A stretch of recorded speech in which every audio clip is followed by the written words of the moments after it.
ನಮಸ್ಕಾರ. ವಿಡಿಯೋ ನೋಡುವಂತ ಎಲ್ಲ ಆತ್ಮೀಯ ವೀಕ್ಷಕರಿಗೆ ಹಾಗೂ ನನ್ನ ಮುದ್ದು ವಿದ್ಯಾರ್ಥಿ ಬಳಗಕ್ಕೆ ಹೃದಯಪೂರ್ವಕ ಧನ್ಯವಾದಗಳನ್ನ ಹೇಳುತ್ತಾ ಇವತ್ತಿನ ವಿಡಿಯೋದಲ್ಲಿ ನಿಮ್ಗೆ ಏನ್ ಕಲಿಸ್ಕೊಡ್ತಾ ಇದೀನಿ ಅಂದ್ರೆ, ಇವತ್ತು ಎಲ್ಲ ರೈತರ ಮಕ್ಕಳಾಗಿದ್ದೀವಿ, ನಮ್ಮ ಮನೆಯಲ್ಲಿ ಕೂಡ ರೈತರಿದ್ದಾರೆ, ನಾವು ಎಲ್ಲರೂ ಕೂಡ ಹೊಲ ಮನಿ ಇದ್ದವರೇ ಇದ್ದೀವಿ. ಹಾಗಾಗಿ ಇವತ್ತು ಕೇಂದ್ರ ಸರ್ಕಾರದ ಯೋಜನೆ ಆಗಿರುವಂತ PM ಕಿಸಾನ್ ಯೋಜನೆಯ ಒಂದು ಲಾಭವನ್ನು ನಾವು ಇನ್ನು ಮುಂದೆ ಪಡಿಬೇಕಾಗಿತ್ತು ಅಂದ್ರೆ, ಇವತ್ತು ಆ ಒಂದು ಸೌಲಭ್ಯವನ್ನ ನಾವು ಪಡಿಬೇಕಾಗಿತ್ತು ಅಂದ್ರೆ, ಯಾಕಂದ್ರೆ ಕೇಂದ್ರ ಸರ್ಕಾರದಿಂದ ಅನುಷ್ಠಾನಗೊಂಡಿರುವಂತ ಈ ಒಂದು PM ಕಿಸಾನ್ ಯೋಜನೆ ಅಡಿಯಲ್ಲಿ ನಾವು ಸೌಲಭ್ಯವನ್ನ ಎಲ್ಲಾ ರೈತರು ಕೂಡ ಪಡಿಬೇಕಾಗಿತ್ತು ಅಂದ್ರೆ, ಕಡ್ಡಾಯವಾಗಿ ಸೆಂಟ್ರಲ್ ಫಾರ್ಮರ್ ID ಅಂತ ಇರುತ್ತೆ. ಅಂದ್ರೆ ಕೇಂದ್ರ ನೋಂದಾಯಿತ ರೈತರ ಸಂಖ್ಯೆ ಅಂತ ಬರುತ್ತೆ. ಆ ಒಂದು ಸಂಖ್ಯೆನ ನಾವೇನ್ ಮಾಡ್ಬೇಕಾಗತ್ತೆ, ಕಡ್ಡಾಯವಾಗಿ ಎಲ್ಲರೂ ಕೂಡ ನಿಮ್ಮ ಮನೆಯಲ್ಲಿರುವಂತ ನಿಮ್ಮ ತಂದೆ ತಾಯಿ ಯಾರ ಹೆಸರ ಮೇಲೆ ಹೊಲ ಇದೆಯೋ ಅವರು ಕಡ್ಡಾಯವಾಗಿ ನೀವೇನ್ ಮಾಡ್ಕೋಬೇಕು, ಸಂಪೂರ್ಣವಾಗಿ ಇವತ್ತು ಸೆಂಟ್ರಲ್ ಫಾರ್ಮರ್ ಐಡಿಯನ್ನ ನೀವು ನೋಂದಣಿಯನ್ನ ಮಾಡ್ಕೋಬೇಕಾಗತ್ತೆ.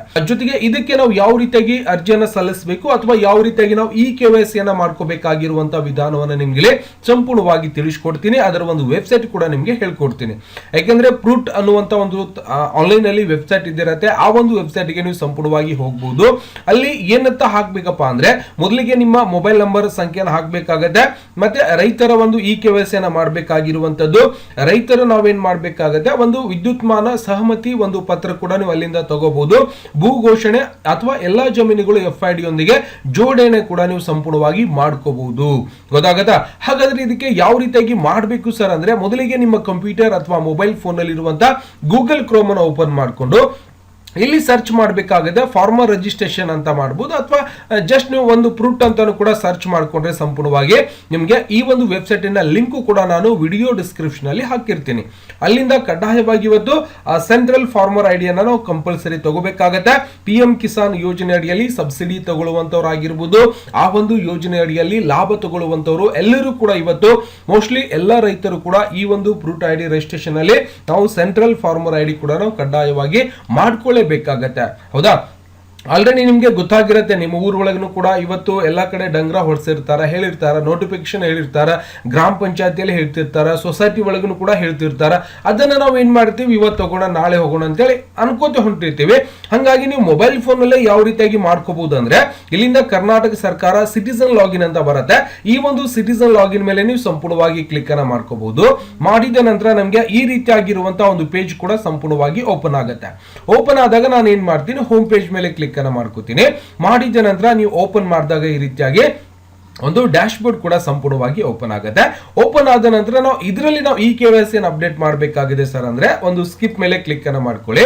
ಮಾಡಿದ ನಂತರ ಈ ರೀತಿಯಾಗಿರುವಂತಹ ಪೇಜ್ ನಮಗೆ ಬರುತ್ತೆ. ಜೊತೆಗೆ ಈ ಒಂದು ಪೇಜ್ ಅನ್ನ ನೀವೇನ್ ಮಾಡಬಹುದು, ಕನ್ನಡದ ಒಳಗೂ ಕೂಡ ನೀವು ಬದಲಾವಣೆಯನ್ನ ಮಾಡ್ಕೋಬಹುದು. ಕನ್ನಡ ಮೇಲೆ ಕ್ಲಿಕ್ ಮಾಡ್ಕೊಳ್ಳಿ. ಸಂಪೂರ್ಣವಾಗಿ ಕನ್ನಡದ ಒಳಗೆ ಬಂದ್ಬಿಡ್ತದೆ. ನೀವೆಲ್ಲವನ್ನು ಕೂಡ ಕನ್ನಡದಲ್ಲೇ ಸಂಪೂರ್ಣವಾಗಿ ಓದ್ಕೋಬಹುದು. ಗೊತ್ತಾಗ್ತದ? ಈ ಒಂದು ಮಾಹಿತಿ ಸಂಪೂರ್ಣವಾಗಿ ನಿಮ್ಗೆ ಕನ್ನಡದ ಒಳಗೆ ನೀವೇನ್ ಮಾಡಬಹುದು, ಈ ಒಂದು ಎಲ್ಲ ತರದ ಒಂದು ಡೀಟೇಲ್ಸ್ ಅನ್ನ ಇಲ್ಲಿಂದ ಓದ್ಕೋಬಹುದು. ಹೌದಾ? ಹಾಗಾದ್ರೆ ನಾನು ಅರ್ಜಿಯನ್ನು ಸಲ್ಲಿಸಬೇಕಾಗಿದೆ, KYC ಮಾಡಬೇಕಾಗಿದೆ ಸರ್ ಅಂದ್ರೆ, ನೀವು ಇಲ್ಲಿಂದ ಪ್ರವೇಶ ಮಾಡಿ ಅಥವಾ ನಾಗರಿಕ ಪ್ರವೇಶ ಮಾಡಿ ಅಂತ ಇದಿರತ್ತೆ. ಹೌದಾ? ಅವಾಗ ಸಿಟಿಸನ್ ಲಾಗಿನ್ ಅಂತ ನಾವು ಹೇಳ್ತೀವಿ ಇಂಗ್ಲಿಷ್ ಅಲ್ಲಿ. ಇದರ ಮೇಲೆ ನಾನು ಕ್ಲಿಕ್ ಅನ್ನ ಮಾಡ್ಕೋತಾ ಇದ್ದೇನೆ. ಮಾಡಿದ ನಂತರ ನಮ್ಗೆ ಇನ್ನೊಂದು ಪೇಜ್ ಕೂಡ ಸಂಪೂರ್ಣವಾಗಿ ಓಪನ್ ಆಗುತ್ತೆ. ಹೌದಾ? ಈ ರೀತಿಯಾಗಿ ಒಂದು ಪೇಜ್ ಓಪನ್ ಆದಾಗ ಇಲ್ಲಿ ಏನಾದ್ರೂ ನಿಮ್ಮ ಹತ್ರ ಸಿಟಿಸನ್ ಲಾಗಿನ್ ID ಇತ್ತು ಅಂದ್ರೆ ನೀವೇನ್ ಮಾಡಬಹುದು, ಡೈರೆಕ್ಟ್ ಆಗಿ ಲಾಗಿನ್ ಆಗಿ ನೀವು KYC ಅನ್ನು ಅಪ್ಡೇಟ್ ಮಾಡ್ಕೋಬಹುದು, ಆಧಾರ್ ಕಾರ್ಡ್ ಹಾಕಿ. ಇಲ್ಲ ಸರ್ ಅಂದ್ರೆ ನೀವೇನ್ ಮಾಡ್ಬೇಕು, ಇಲ್ಲಿಂದ ಸಿಟಿಸನ್ ಲಾಗಿನ್ ಅಂತ ಬಂದಿರತ್ತೆ. ಹೊಸದಾಗಿ ನಾನು ಲಾಗಿನ್ ಮಾಡಬೇಕಾಗಿದೆ ಸರ್ ಅಂದ್ರೆ ಸಿಟಿಸನ್ ರಿಜಿಸ್ಟ್ರೇಷನ್ ಮೇಲೆ ನೀವು ಕ್ಲಿಕ್ ಅನ್ನ ಮಾಡ್ಕೊಳ್ಳಿ. ಹೌದಾ? ಮಾಡಿದ ನಂತರ ಇಲ್ಲಿ ಸಂಪೂರ್ಣವಾಗಿ ನಮಗೆ ಇನ್ನೊಂದು ಪೇಜ್ ಕೂಡ ಕಂಪ್ಲೀಟ್ ಆಗಿ ಓಪನ್ ಆಗುತ್ತೆ. ಓಪನ್ ಆದ ನಂತರ ಇಲ್ಲೇನ್ ಕೇಳುತ್ತಪ್ಪ ಅಂದ್ರೆ KYC ಸರ್ವಿಸ್ ಅಂತ ಬರುತ್ತೆ. ಹೌದಾ? ಅವಾಗ ನೀವು ಆಧಾರ್ ಕಾರ್ಡ್ ಸಂಖ್ಯೆನ ಸಂಪೂರ್ಣವಾಗಿ ಹಾಕಿ ನೀವೇನ್ ಮಾಡಬೇಕು, ಅದಕ್ಕೆ ನನ್ನ ಆಧಾರ್ ಮಾಹಿತಿ ನಾನು ತಗೊಳ್ಳಿಕ್ಕೆ ಏನೂ ಇಲ್ಲ ಅಂತೇಳಿ, ಅಂದ್ರೆ ಅಭ್ಯಂತರ ಇಲ್ಲ ಅಂತೇಳಿ ನೀವು ಚೆಕ್ ಬಾಕ್ಸ್ ಅನ್ನ ಕ್ಲಿಕ್ ಮಾಡಿ ಇಲ್ಲಿ OTP ಮೇಲೆ ಕ್ಲಿಕ್ ಅನ್ನ ಮಾಡ್ಕೊಂಡು ನೀವು OTP ಅನ್ನ ಸಂಪೂರ್ಣವಾಗಿ ಪಡೆಯಬಹುದು. ಹೌದಾ? OTP ಪಡೆಯಿರಿ ಅಂತ ಬರುತ್ತೆ. ಇದರ ಮೇಲೆ ಕ್ಲಿಕ್ ಅನ್ನ ಮಾಡ್ಕೋಬಹುದು. ಅವಾಗ ನಾನೇನ್ ಮಾಡ್ತೀನಿ, ಇಲ್ಲಿಂದ ಆಧಾರ್ ಕಾರ್ಡ್ ನಂಬರ್ ಹಾಕಿ ಕೆಳಗಡೆ OTP ಪಡೆಯಿರಿ ಮೇಲೆ ನಾನು ಸಂಪೂರ್ಣವಾಗಿ ಕ್ಲಿಕ್ ಅನ್ನ ಮಾಡ್ಕೋತಾ ಇದ್ದೇನೆ. ಓಕೆ, OTP ಮೇಲೆ ಕ್ಲಿಕ್ ಅನ್ನು ಮಾಡ್ತದಾನ ಸಂಪೂರ್ಣವಾಗಿ ನಿಮ್ಮ ಆಧಾರ್ ಕಾರ್ಡ್ಗೆ ಲಿಂಕ್ ಇರುವಂತಹ ಮೊಬೈಲ್ ನಂಬರ್ಗೆ OTP ಬಂದಿರುತ್ತೆ. ಆ ಒಂದು OTP ಅನ್ನ ನೀವೇನ್ ಮಾಡಬೇಕು, ಕೆಳಗಡೆ ಸಂಪೂರ್ಣವಾಗಿ ಹೋಗಿ ಇಲ್ಲಿ ಆ ಒಂದು ಬಂದಿರುವಂತಹ OTP ಅನ್ನ ನೀವೇನ್ ಮಾಡಬೇಕು, ಸಂಪೂರ್ಣವಾಗಿ ಇಲ್ಲಿ ಹಾಕೋಬೇಕಾಗ್ತದೆ. ಓಕೆನಾ? ಹಾಕಿದ ನಂತರ ನೀವೇನ್ ಮಾಡಬೇಕು, ಸಬ್ಮಿಟ್ ಮೇಲೆ ಕ್ಲಿಕ್ ಅನ್ನ ಮಾಡ್ಕೊಳ್ಳಿ. ಮಾಡಿದ ನಂತರ ಸಂಪೂರ್ಣವಾಗಿ ನಮಗೆ ಇನ್ನೊಂದು ಪೇಜ್ ಕೂಡ ಕಂಪ್ಲೀಟ್ ಆಗಿ ಓಪನ್ ಆಗುತ್ತೆ. ಓಪನ್ ಆದ ನಂತರ ಇಲ್ಲೇನ್ ಕೇಳುತ್ತೆ, ನಿಮ್ಮ ಒಂದು ಅಕೌಂಟ್ ಹೆಸರು ಕೂಡ ನೀವು ಇಲ್ಲಿಂದ ಬರ್ಕೋಬೇಕಾಗುತ್ತೆ. ಆಲ್ರೆಡಿ ಬರುತ್ತೆ. ಓಕೆನಾ? ಇಲ್ಲಿಂದ ನಿಮ್ಮ ಮೊಬೈಲ್ ನಂಬರ್ ಕೂಡ ನೀವು ಸಂಪೂರ್ಣವಾಗಿ ಹಾಕೋ ಹಾಕೋಬೇಕಾಗತ್ತೆ. ಹಾಕಿದ ನಂತರ ನೀವೇನ್ ಮಾಡ್ಬೇಕು, ನೋ ಮೇಲೆ ಕ್ಲಿಕ್ ಮಾಡಿ ಇಮೇಲ್ ಐಡಿ ಕೇಳ್ತದೆ. ಅದು ಇಲ್ಲ ಅಂತ ಹೇಳ್ರಿ, ಎಲ್ಲ ರೈತರ ಹತ್ರ ಎಲ್ಲಿ ಇಮೇಲ್ ಐಡಿ ಇರುತ್ತೆ. ಓಕೆ, ಇಲ್ಲಿಂದ ನಿಮ್ಮ ಒಂದು ಮೊಬೈಲ್ ನಂಬರ್ ಸಂಪೂರ್ಣವಾಗಿ ಹಾಕೊಂಡು ನೀವೇನ್ ಮಾಡಬೇಕು, ಪ್ರೊಸೀಡ್ ಮೇಲೆ ಕ್ಲಿಕ್ ಅನ್ನ ಮಾಡ್ಕೋಬೇಕು. ಮಾಡಿದ ನಂತರ ಏನ್ ಕೇಳುತ್ತೆ, mobile number already has been ಒಂದು ಅಕೌಂಟ್ ಅಂತ ಹೇಳುತ್ತೆ. ಆಲ್ರೆಡಿ ನನ್ನ ಒಂದು ಅಕೌಂಟ್ ಇರೋದ್ರಿಂದ ಈ ರೀತಿಯಾಗಿ ಬರ್ತಾ ಇದೆ. ನೀವು ಪ್ರಯತ್ನ ಮಾಡಿ, ಮುಂದಿನ ವಿಧಾನ ಸಾಕಷ್ಟು ಈಸಿ ಆಗಿದೆ. ಇಲ್ಲಿ ಏನ್ ಕೇಳೋದಿಲ್ಲ, ಅದು ನಿಮ್ಮ ಒಂದು ಆಧಾರ್ ಕಾರ್ಡ್ ನಂಬರ್ ಕೇಳುತ್ತೆ. ಈ KYC ಮಾಡ್ಲಿಕ್ಕೆ ಅವಕಾಶ ಇದಿರುತ್ತೆ. ಅದನ್ನ ಡೈರೆಕ್ಟ್ ಆಗಿ ನೀವೇನ್ ಮಾಡಬಹುದು, ಅದನ್ನ ಓಪನ್ ಮಾಡ್ಕೊಂಡು ಕೆಲಸವನ್ನ ಮಾಡಬಹುದು. ನಾನು ಬೇರೆ ನಂಬರ್ ಹಾಕಿ ಕೂಡ ಟ್ರೈ ಮಾಡ್ಕೋತಾ ಇದ್ದೇನೆ. ಓಕೆ, ಬೇರೆ ನಂಬರ್ ಹಾಕಿದಾಗನು ಕೂಡ ಆಲ್ರೆಡಿ ಎಂಟರ್ ಅಂತ ಬರ್ತಾ ಇದೆ. ಯಾಕಂದ್ರೆ ನಾನು ಸಾಕಷ್ಟು ಬಾರಿ ವಿಡಿಯೋಸ್ ಗಳ ಮಾಡೋ ಮುಖಾಂತರ ಲಾಗಿನ್ ಮಾಡಿ ತೋರಿಸಿದ್ದೀನಿ.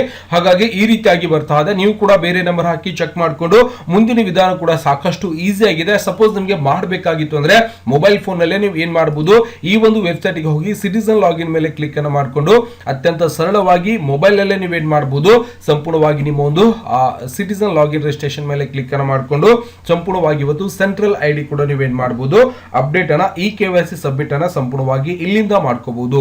ಬಹಳಷ್ಟು ಈಸಿ ಆಗಿದೆ, ಡೀಟೇಲ್ಸ್ ಆಗಿದ್ದಿರತ್ತೆ. ದಯವಿಟ್ಟು ಹೆಚ್ಚಿನ ಮಾಹಿತಿಗಾಗಿ ಮುಂದಿನ ವಿಡಿಯೋದಲ್ಲಿ ಕಂಪ್ಲೀಟ್ ಆಗಿ ಹೇಳ್ಕೊಡ್ತಾ ಇದ್ದೀನಿ. ಅಂದ್ರೆ ಇನ್ನೊಬ್ರದ್ದು ಯಾರ್ದಾದ್ರೂ ಒಂದು ಡೀಟೇಲ್ಸ್ ಅನ್ನ ತಗೊಂಡು ಮುಂದಿನ ವಿಡಿಯೋನ ಮಾಡಿ ನಿಮ್ಗೆ ತೋರಿಸಲಿಕ್ಕೆ ಬರ್ತಾ ಇದ್ದೀನಿ.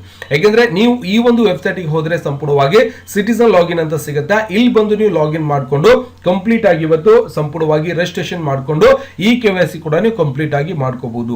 ದಯವಿಟ್ಟು ಹೆಚ್ಚಿನ ಮಾಹಿತಿಗಾಗಿ ಹತ್ತಿರದಲ್ಲಿರುವಂತಹ ಆನ್ಲೈನ್ ಸೆಂಟರ್ ಗಳಿಗೆ ಹೋಗಿ ಮಾಹಿತಿಯನ್ನು ಪಡೆದುಕೊಂಡು ಆನ್ಲೈನ್ ಮುಖಾಂತರ ಅರ್ಜಿಯನ್ನು ಸಲ್ಲಿಸಿಕೊಂಡು ಈ KYC ಕೂಡ ನೀವು ಕಂಪ್ಲೀಟ್ ಅನ್ನ ಮಾಡ್ಕೋಬಹುದು. ಓಕೆ, ಹತ್ತಿರದಲ್ಲಿರುವಂತಹ ನಿಮ್ಮ ಒಂದು ಗ್ರಾಮ ಪಂಚಾಯತಿ ಅಥವಾ ನೀವು ಏನ್ ಮಾಡಬಹುದು, ನಿಮ್ಮ ಒಂದು ಊರಿನಲ್ಲಿ ಇದು ಇರ್ತವೆ, ಯಾವ್ದದು ನಾವು ಏನ್ ಹೇಳ್ತೀವಪ್ಪ ಅದಕ್ಕೆ ರೈತರ ಸಂಪರ್ಕ ಕೇಂದ್ರಗಳು ಕೂಡ ಇದ್ದಿರ್ತವೆ. ಅಲ್ಲಿಂದನೂ ಕೂಡ ನೀವು ಹೋಗಿ ಈ ಒಂದು ಕೆಲಸವನ್ನ ಮಾಡಿಸ್ಕೋಬಹುದು. ಓಕೆ, ದಯವಿಟ್ಟು ಹೇಳಿರುವಂತಹ ಮಾಹಿತಿ ಅರ್ಥ ಆಗಿದೆ ಅನ್ಕೋತಾ ಇದೀನಿ. ವೆಬ್ಸೈಟ್ ಕೂಡ ಸಂಪೂರ್ಣವಾಗಿ ತೋರಿಸಿದ್ದೀನಿ. ಈ ಒಂದು ವೆಬ್ಸೈಟ್ ಗೆ ಬಂದು ಸಂಪೂರ್ಣವಾಗಿ ನೀವು ಈ KYC ಅನ್ನ ಕಂಪ್ಲೀಟ್ ಆಗಿ ಮಾಡಿಕೊಂಡು ಒಂದು ಅಪ್ಡೇಟ್ ಅನ್ನ ಮಾಡ್ಕೊಂಡ್ರೆ ಇವತ್ತು PM ಕಿಸಾನ್ ಯೋಜನೆಯಿಂದ ಬರುವಂತಹ ಲಾಭವನ್ನ ನೀವು ಎಲ್ಲರೂ ಕೂಡ ಪಡೆಯಬಹುದು. ವೀಕ್ಷಕರೇ, ದಯವಿಟ್ಟು ಹೇಳಿರುವಂತಹ ಮಾಹಿತಿ ಇಷ್ಟ ಆಗಿತ್ತು ಅಂದ್ರೆ ವಿಡಿಯೋ ಲೈಕ್ ಮಾಡೋದನ್ನ ಮರಿಬಾರ್ದು. ಮತ್ತೆ ಸಿಗೋಣ ಮುಂದಿನ ವಿಡಿಯೋದಲ್ಲಿ. ನಮಸ್ಕಾರ. ವಿಡಿಯೋ ನೋಡುವಂತ ಎಲ್ಲ ಆತ್ಮೀಯ ವೀಕ್ಷಕರಿಗೆ.